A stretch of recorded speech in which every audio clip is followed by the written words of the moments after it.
आज आप सुनने जा रहे हैं कहानी प्यार के काबिल। मुकुल और जूही दोनों एक ही कॉलोनी में रहते थे। उनके घर एक दूसरे से सटे हुए थे। दोनों ही हम उम्र थे और साथ साथ खेल कूद कर बड़े हुए थे। दोनों के परिवार भी संपन्न, आधुनिक और स्वच्छंद विचारों के थे। इसलिए उनके परिवार वालों ने कभी भी उनके मिलने जुलने और खेलने कूदने पर कोई प्रतिबंध नहीं लगाया था। इस प्रकार मुकुल और जूही साथ साथ लिखते पढ़ते खेलते कूदते अच्छे अंकों के साथ हाई स्कूल पास कर गए थे। इधर कुछ दिनों से मुकुल अजीब सी परेशानी महसूस कर रहा था। कई दिनों से उसे ऐसा एहसास हो रहा था कि उसकी नज़रें अनायास ही जूही के विकसित होते शरीर के उभारों की तरफ उठ जाती हैं। चाहे वह अपने आप को लाख रोके, बैडमिंटन खेलते समय तो उसके वक्षों के उभार को देखकर उसका ध्यान ही भंग हो जाता है। वह अपने आप को कितना भी नियंत्रित क्यों न करे, लेकिन जूही के शरीर के उभार उसे सहज ही अपनी ओर आकर्षित करते हैं। जूही को भी यह एहसास हो गया था कि मुकुल की निगाहें बार बार उसके शरीर का अवलोकन करती हैं। कभी कभी तो उसे यह सब अच्छा लगता, लेकिन कभी कभी काफ़ी बुरा लगता था। यह सहज आकर्षण धीरे धीरे न जाने कब प्यार में बदल गया, इसका पता न तो मुकुल और न ही जूही को चला, न ही उनके परिवार वालों को। लेकिन यह बात निश्चित थी कि मुकुल को जूही अब कहीं अधिक खूबसूरत, आकर्षक और लाजवाब लगने लगी थी। दूसरी तरफ जूही को भी मुकुल अधिक स्मार्ट, होशियार और अच्छा लगने लगा था। दोनों एक दूसरे में किसी फिल्म के नायक नायिका की छवि देखते थे। बात यहाँ तक पहुँच गई कि इस वर्ष वैलेंटाइन डे पर दोनों एक दूसरे को न सिर्फ ग्रीटिंग कार्ड दिए, बल्कि दोनों के बीच प्रेम भरे SMS का भी आदान प्रदान हुआ। इसके बाद तो एक दूसरे के प्रति उनकी झिझक खुलने लगी। वे दोनों प्रेम का इजहार तो करने ही लगे, साथ ही फिल्मी स्टाइल में एक दूसरे से प्रेम भरी नोक झोंक भी करने लगे। हालात यह हो गई कि पढ़ते समय भी दोनों एक दूसरे के ख्याल में ही डूबे रहते। अब किताबों के पन्नों पर भी उन्हें एक दूसरे की तस्वीर नज़र आ रही थी। इसके चलते उनकी पढ़ाई पर असर पड़ना स्वाभाविक था। इंटर पास करते करते उनके आकर्षण और प्रेम की डोर तो मजबूत हो गई, लेकिन पढ़ाई का ग्राफ काफ़ी नीचे गिर गया, जिसका असर उनके परीक्षा फल में नज़र आया। नंबर कम आने पर दोनों के परिवार वाले चिंतित तो थे, लेकिन वे नंबर कम आने का असली कारण नहीं खोज पा रहे थे। इंटर पास करके मुकुल और जूही ने डिग्री कॉलेज में प्रवेश लिया तो उनके प्रेम को और विस्तार मिला। अब उन्हें मिलने जुलने के लिए कोई जगह तलाशने की आवश्यकता नहीं थी। कॉलेज की लाइब्रेरी, कैंटीन और पार्क गपशप और उनके प्रेम इजहार के लिए उम्दा स्थान थे। इस प्रकार मुकुल और जूही का प्रेम परवान चढ़ता ही जा रहा था। किताबों में पढ़कर और फिल्में देखकर वे प्रेम का इजहार करने के कई नायाब तरीके सीख गए थे। इस बार वैलेंटाइन डे के अवसर पर मुकुल ने सोचा कि वह एक नए अंदाज में जूही से अपने प्रेम का इजहार करेगा। यह नया अंदाज उसने एक पत्रिका में तो पढ़ा ही था, फिल्म में भी देखा था। उसने पढ़ा था कि इस कलात्मक अंदाज से प्रेमिका काफ़ी प्रभावित होती है और फिर वह अपने प्रेमी के ख्यालों में ही डूबी रहती है।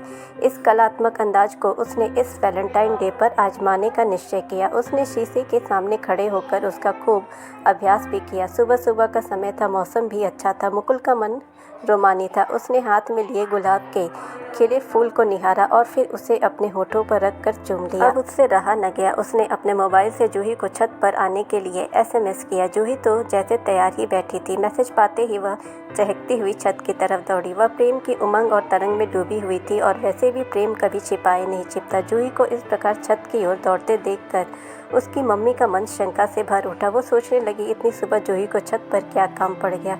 अभी तो धूप भी अच्छी तरह से नहीं खिली है। उनकी शंका ने उनके मन में खलबली मचा दी। वे यह देखने के लिए कि जूही इतनी सुबह छत पर क्या करने गई है, उसके पीछे पीछे चुपके से छत पर पहुंच गई। वहां का दृश्य देखकर जूही की मम्मी हतप्रभ रह गईं। जूही के सामने मुकुल घुटने टेके गुलाब का फूल लिए प्रणय निवेदन की मुद्रा में था और वह बड़े ही प्रेम से बोला, जूही डार्लिंग, आई लव यू। जूही ने भी उसके द्वारा दिए गए गुलाब के फूल को स्वीकार करते हुए कहा, Mukul, I love you to.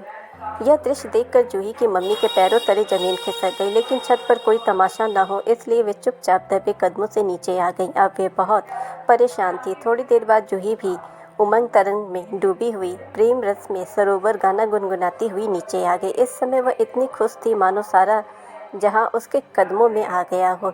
इस समय उसे कुछ भी नहीं सूझ रहा था। उसकी मम्मी को भी समझ नहीं आ रहा था कि वे उसके साथ कैसे पेश आए। उनके मन में आ रहा था कि जूही के गाल पर थप्पड़ मारते मारते उसके गाल लाल कर दें। दूसरी ही पल उनके मन में आया कि नहीं, इस मामले में उन्हें समझदारी से काम लेनी चाहिए। उन्होंने शाम को जूही के पापा से ही बात करके किसी निर्णय पर पहुंचने की सोची। उधर आज दिन भर जूही अपने मोबाइल पर लव सॉन्ग सुनती रही। शाम को जब जूही की मम्मी ने जूही के पापा को सुबह की पूरी घटना बताई तो वो भी सन्न रह गए। फिर भी उन्होंने धैर्य से काम लेते हुए कहा, निशा तुम चिंता मत करो, जूही युवावस्था से गुजर रही है और यह युवावस्था का सहज आकर्षण है।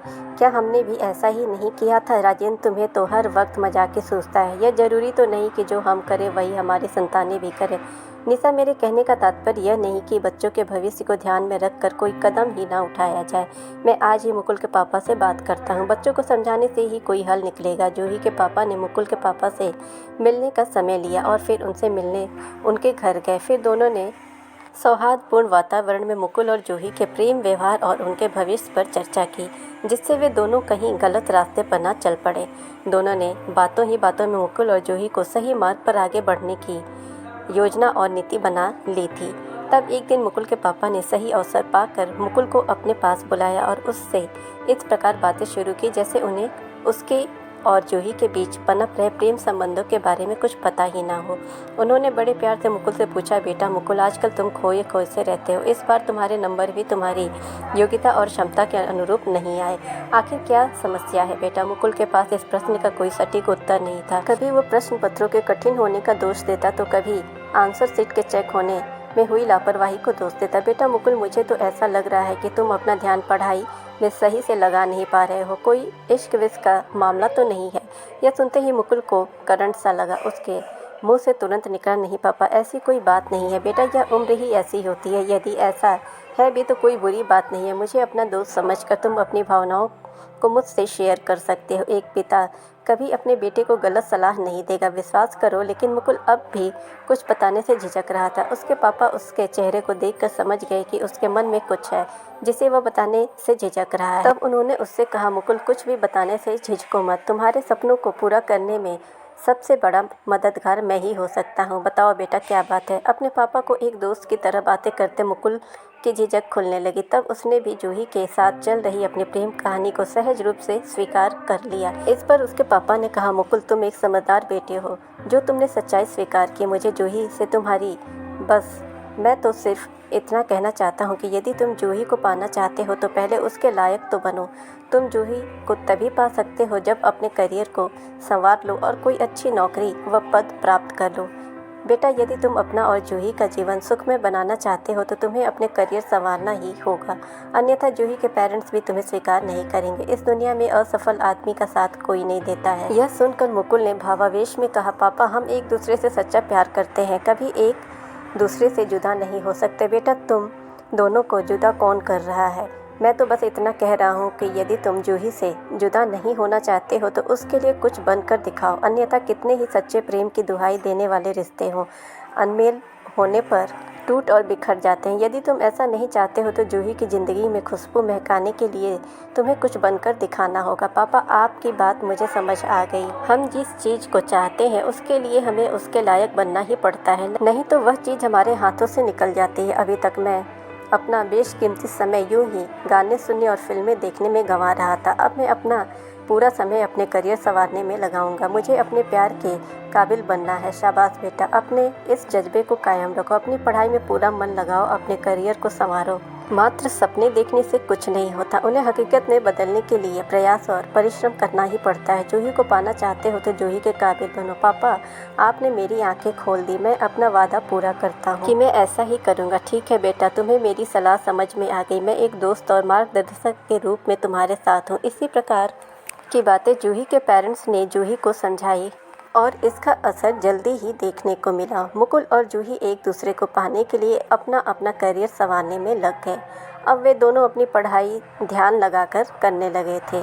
जूही और मुकुल के पेरेंट्स भी यह देखकर काफ़ी खुश थे कि उनके बच्चे सही राह पर चल पड़े हैं और अपना अपना भविष्य उज्जवल बनाने में लगे हैं। फ्रेंड्स, ऐसी ही कहानियों के लिए आप हमारे चैनल को सब्सक्राइब करें, नोटिफिकेशन बेल दबाएं ताकि हमारी हर कहानियाँ आप तक पहुँचती रहें और इस कहानी को ज़्यादा से ज़्यादा लाइक और शेयर करें। Thanks for watching.